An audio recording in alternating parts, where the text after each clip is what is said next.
this is Rachel Alejandro. Kumusta? Happy 17th birthday to Lindsay Jane Ilona. Ayan, hello po sa ating lahat. So, sa malamang Beyonce ay nare-recognize ng artista. Unang-una si Matt Evans. Pangalawa ay si Miss Rachel Alejandro. So, naku, may mga negatrons naman magko-comment nito. So, sa malamang nare-recognize ni Ma'am Rachel po yan. Complete name pa po ang sinabi po niya. Diba? Napakaswerte ni Beyonce. So, sign na nga ba to? Na soon ay pwedeng-pwede itong si Beyonce na mag-artista at mag-audition sa Star Magic. Sana all, di ba?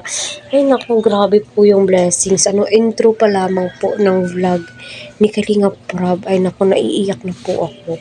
Lalong-lalo na po si Dr. Love. Emotional po siya, way back po to. And then, pinapakiusapan niya, halos araw-arawin niya si Kalinga Prab na please, i-vlog mo rin itong si Beyonce. Ganito, ganyan. At ito na nga po, si Beyonce ay isa na pong ganap na milyonarya. Diba? Sa bahay pa lamang po ni Beyonce ay kita na po natin na millions na po ang ginasto ng kanyang mga sponsors. Iba pa po yung mga sponsorships, yung mga cash, diba? Lalong-lalo na po sa birthday ni Beyonce. So, napaka-blessings po talaga ang Team Kalingap sa lahat ng key angels na nangangarap na magkaroon ng sariling bahay, and then masuportahan ang kanilang financials problem, diba? Kita naman po natin ang laki po talaga ng pagbabago ng buhay ni Beyonce mula noon hanggang ngayon. Still yung ugali ni Beyonce at ang kanyang mga magulang ay hindi po nagbago at hindi po natin kailangan baguhin ang ating ugali dahil lang sa pera.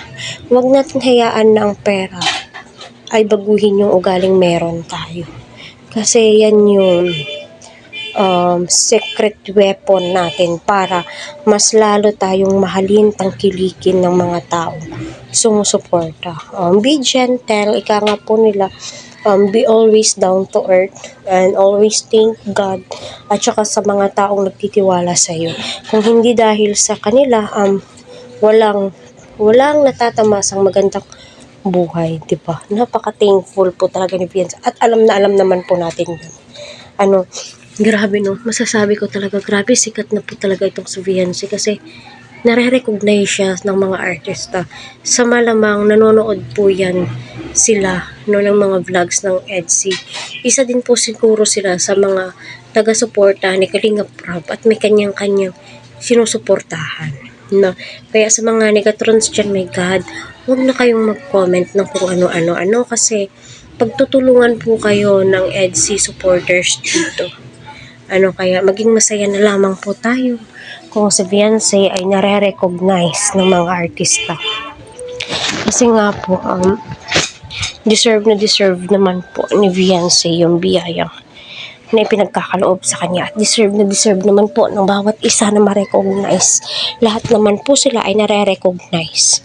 Diba? Kaya, grabe siguro, kita naman po natin na si Beyonce mangiyak-ngiyak. Nung intro pa lang, niyakap siya ng kanyang nanay, ng kanyang tatay. Siguro na iisip niya, grabe ang layo na narating ko. Dahil sa Kalingap, ang dami na ng blessings na natatanggap ko. Dahil sa Kalingap, di po nila lubos akalain na ganun ipagkakaloob ng Panginoon. Yung sobra-sobra, yung ibibigay po ng Panginoon. Yung hinihiling lamang po ni Beyonce ay magkaroon ng sariling bahay. Yung financial problem po nila, lalong-lalo na sa pangkain araw-araw, kasi yung tatay niya may sakit, nanay niya may baby pa, tanging paglalabada po yung kinabubuhay po nila. Pero kita nyo naman po, binago ng Panginoon yung buhay nila. Yung desire niya ay sobra-sobra pa po yung ipinagkaloob sa kanya.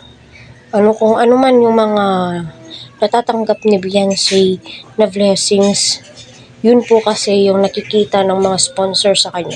Sinasabi ng mga sponsors, ay deserve ng batang ito yung tulong ko. Kailangan ng batang to yung tulong ko. 'Di ba? So, sila po yung mga guardian angel ni Beyonce, 'di ba?